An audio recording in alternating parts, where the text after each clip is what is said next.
دعا کی تو انہوں نے بھی اپنی مصیبت بتائی، اللہ نے ان کی مصیبت دور فرمائی۔ اللہ تعالیٰ نے فرمایا وَزَكَرِيَّا إِذْ نَادَىٰ رَبَّهُ رَبِّ لَا تَذَرْنِي فَرْدًا وَأَنْتَ خَيْرُ الْوَارِثِينَ۔ زکریا نے اپنے رب کو پکارتے ہوئے کہا رَبِّ لَا تَذَرْنِي فَرْدًا، اے اللہ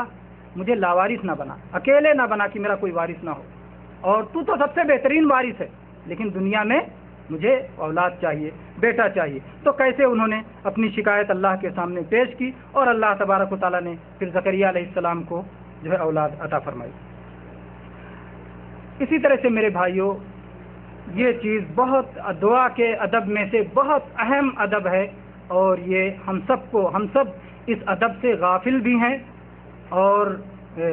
بہت دور بھی ہیں، جس کے اور گویا اس کی وجہ سے ہم ایک بیماری کا گویا ایک طرح سے شکار ہیں، جس کے علاج کی ضرورت ہے۔ دعا میں رونا، دعا میں رونا۔ ہم لوگ کتنے لوگ ہیں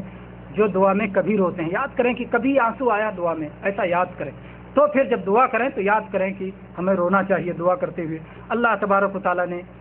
اپنے ڈر سے رونے والوں کی قرآن پاک میں جگہ جگہ تعریف فرمائی ہے، اور اللہ تبارک و تعالیٰ نے فرمایا یخرون للاذقان یبکون، اور اسی طرح سے اللہ تعالیٰ نے فرمایا وَإِذَا تُتْلَى عَلَيْهِمْ آيَاتُ الرَّحْمَنِ خَرُّوا سُجَّدًا وَبُكِيًّا۔ جب رب کی وہ آیتوں کو سنتے ہیں سجدے میں گر پڑتے ہیں اور روتے ہیں۔ تو ایک تو رونا ہوا کہ آپ عام حالت میں روئیں، اور ایک سجدے کی حالت میں روئیں، تو ظاہر بات ہے سجدے میں بندہ اپنے رب سے بہت زیادہ قریب ہوتا ہے۔ اس وقت جب روتا ہے بندہ تو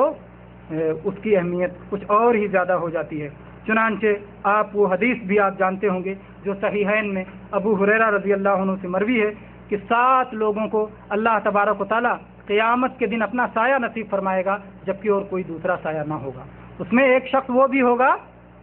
جو اللہ کے خوف سے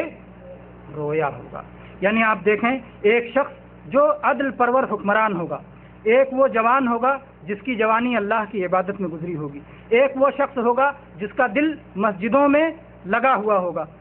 دو شخص وہ ہوں گے جو اللہ کے لیے محبت کرتے ہیں، آپس میں اکٹھا ہوتے ہیں تو اللہ کے لیے، الگ ہوتے ہیں تو اللہ کے لیے، اور ایک وہ شخص کہ جس کو کسی عہدے والی اور نہایت حسین و جمیل خاتون نے جسے دعوت دی، زناکاری کی دعوت دی، اور اس نے جو ہے کہا کہ میں اللہ سے ڈرتا ہوں، اور وہ پاک دامن رہ گیا، اور ایک وہ شخص جس نے اپنے داہنے ہاتھ سے خرچہ کیا چھپا کے اور بائیں ہاتھ کو پتہ نہیں، جس نے چھپ کر صدقہ کیا، اور ایک وہ شخص کہ جس نے تنہائی میں اللہ کو یاد کیا،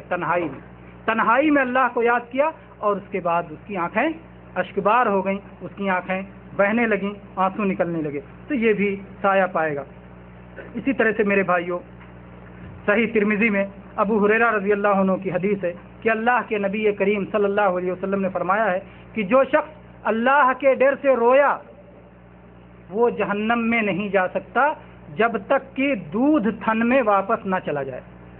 دودھ جب تھن سے نکل آئے دوبارہ واپس جا سکتا ہے؟ دودھ تھن میں نہیں جا سکتا۔ یعنی اگر اللہ کے ڈر سے کوئی رویا ہے تو پھر وہ جہنم میں نہیں جا سکتا۔ اسی طرح سے میرے بھائیوں، اللہ کے نبی کریم صلی اللہ علیہ وسلم نے یہ بھی ارشاد فرمایا ہے کہ 2 طرح کی آنکھوں کو جہنم کی آگ نہیں چھو سکتی، 2 طرح کی آنکھوں کو جہنم کی آگ نہیں چھو سکتی۔ ایک وہ آنکھ جو اللہ کی راہ میں چوکی داری کرتی رہی، اللہ کی راہ میں جہاد میں چوکی داری کرتی رہی، اور ایک وہ آنکھ جو کہ اللہ کے خوف سے روئی۔ یہ 2 آنکھیں جہنم میں نہیں جا سکتی۔ میرے بھائیوں، بہت ضرورت ہے اس بات کی کہ ہم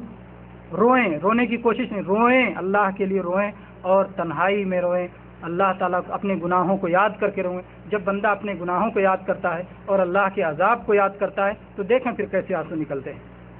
اس سلسلے میں آپ کچھ نمونے اگر دیکھتے چلیں، صحیح مسلم کی یہ حدیث ہے، صحیح مسلم کی حدیث ہے، عبداللہ ابن عمرو ابن عاص رضی اللہ عنہما کی حدیث ہے، کہتے ہیں کہ اللہ کے نبی صلی اللہ علیہ وسلم یہ آیت کی تلاوت کر رہے تھے، رب انہن اضللن کثیرا من الناس فمن تبعنی فانہ منی۔ یہ ابراہیم علیہ السلام کی یہ دعا ہے جو قرآن پاک میں ذکر کیا اللہ تعالیٰ نے، کہ ابراہیم علیہ السلام نے کہا کہ اے اللہ ان بتوں نے بہت سارے لوگوں کو گمراہ کیا ہے، اے اللہ جو میری راہ پہ چلے وہ میرا پیروکار ہے، جو ان بتوں کو چھوڑ کر کے، جو شرک کو چھوڑ کر کے توحید کی راہ پہ چلے وہ ابراہیم علیہ السلام کا پیروکار ہے۔ یہ آیت اور اسی طرح سے وہ دوسری آیت جو عیسیٰ علیہ السلام کے تعلق سے اللہ تعالیٰ نے قرآن پاک میں فرمایا ہے، ان تعذبہم فانہم عبادک وان تغفر لہم فانک انت العزیز الحکیم، کہ اے اللہ اگر تو انہیں عذاب دیتا ہے تو یہ تیرے غلام ہیں، اے اللہ اگر تو انہیں عذاب دیتا ہے تو یہ تیرے غلام ہیں، اور اے اللہ اگر تو انہیں معاف کرتا ہے تو بڑا زبردست ہے اور بڑا حکمت والا ہے۔ تو یہ دعا اللہ کے نبی کریم صلی اللہ علیہ وسلم نے جب اس کی تلاوت کی، اپنے ہاتھوں کو اٹھایا اور کہا اللہم امتی امتی، اے اللہ میری بھی۔ اللہ کے نبی اپنی امت پہ کتنے شفیق اور کتنے مہربان تھے، آپ نے امت کو یاد کیا اللہم امتی امتی، کہ دیکھو ابراہیم علیہ السلام نے اپنی امت کا ذکر کیا، عیسیٰ علیہ السلام نے اپنی امت کا ذکر کیا، جناب محمد الرسول اللہ صلی اللہ علیہ وسلم نے اپنی امت کا ذکر کیا، اور آپ رو پڑے، کہتے ہیں کہ اللہ تبارک و تعالیٰ نے جبریل علیہ السلام کو بھیجا کہ اے جبریل جاؤ اور جناب محمد الرسول اللہ صلی اللہ علیہ وسلم سے پوچھو کہ آپ کیوں رو رہے ہیں، جبکہ اللہ خوب جانتا ہے کہ کیوں رو رہے ہیں۔ اللہ کے نبی کریم صلی اللہ علیہ وسلم کے پاس جبریل علیہ السلام آئے، پوچھا، اللہ کے نبی صلی اللہ علیہ وسلم نے ساری بات بتائی، جبکہ اللہ خوب جانتا ہے، اور اس کے بعد میں اللہ تبارک و تعالیٰ نے جبریل علیہ السلام کو بھیج کر کے اللہ کے نبی صلی اللہ علیہ وسلم کو ایک خوشخبری دی، انا سنرضیک فی امتک ولا نسوک، ہم آپ کو آپ کی امت کے معاملے میں خوش کر دیں گے، آپ کو تکلیف نہیں ہوگی۔ آپ کی امت کے معاملے، میرے بھائیوں ہم غور کریں کہ ہم اللہ کے نبی صلی اللہ علیہ وسلم کے کتنے بڑے امتی ہیں اور کیسے امتی ہیں۔ ابراہیم علیہ السلام نے کیا کہا اپنی دعا میں، فمن تبعنی فانہ منی، جو میری پیروی کرے، جو میرے طریقے پہ چلے، جو میرے راستے پہ اپنائے، وہ مجھ میں سے ہے، وہ میری امت میں سے ہے۔ تو اگر ہم جناب محمد الرسول اللہ صلی اللہ علیہ وسلم کی سنت کو اپنا رہے ہیں، آپ کی پیروی کر رہے ہیں، آپ کے طریقے کو اپنا رہے ہیں، آپ کے طریقے پہ چل رہے ہیں، آپ جو توحید لائے تھے اس پہ عمل کر رہے ہیں، جس شرک سے آپ نے ڈرایا تھا اگر ہم اس شرک کو چھوڑ رہے ہیں، جس بدعت سے آپ نے تنبیہ کی تھی اگر ہم ان بدعتوں کو چھوڑ رہے ہیں، تو ہم جناب محمد الرسول اللہ صلی اللہ علیہ وسلم کی امت میں سے ہیں، اور اللہ تبارک و تعالیٰ اپنی امت کے معاملے میں جناب محمد الرسول اللہ صلی اللہ علیہ وسلم کو راضی کرے گا۔ میرے بھائیوں اگر اس سلسلے میں سلف صالحین کے نمونے دیکھتے ہیں، بہت سارے سلف صالحین کے معاملے میں بہت ساری قصے اور بہت سارے واقعات موجود ہیں۔ بہرحال ہم آگے بڑھتے ہیں اور کچھ اور آداب کو، چند منٹ میں کچھ اور آداب کو بھی ہم ذکر کرتے ہیں۔ ایک آداب اس میں سے یہ بھی ہے کہ ہم اللہ تبارک و تعالیٰ سے گریہ وزاری کریں، تضرع کریں، اپنی فقیری اور محتاجی کو اللہ تبارک و تعالیٰ کے سامنے رکھیں، یہ بھی دعا کے اہم آداب میں سے ہے۔ اسی طرح سے میرے بھائیوں دعا کے اہم آداب میں سے یہ بھی ہے کہ اللہ تبارک و تعالیٰ سے لالچ بھی رکھیں اور خوف بھی رکھیں۔ اللہ تبارک و تعالیٰ کی نعمتوں کی لالچ بھی ہو اور اللہ تبارک و تعالیٰ کی سزا کا خوف بھی ہو، اور اس طرح سے یہ چیزیں ایسی ہیں کہ اس سے دعاؤں کی قبولیت ہوتی ہے۔ اور دعا کے اہم آداب میں سے اللہ تبارک و تعالیٰ نے اپنے نیک بندوں کے بارے میں فرمایا وَيَدْعُونَنَا رَغَبًا وَرَهْبًا، ہمارے نیک بندے ہم سے دعا کرتے ہیں لالچ کے ساتھ اور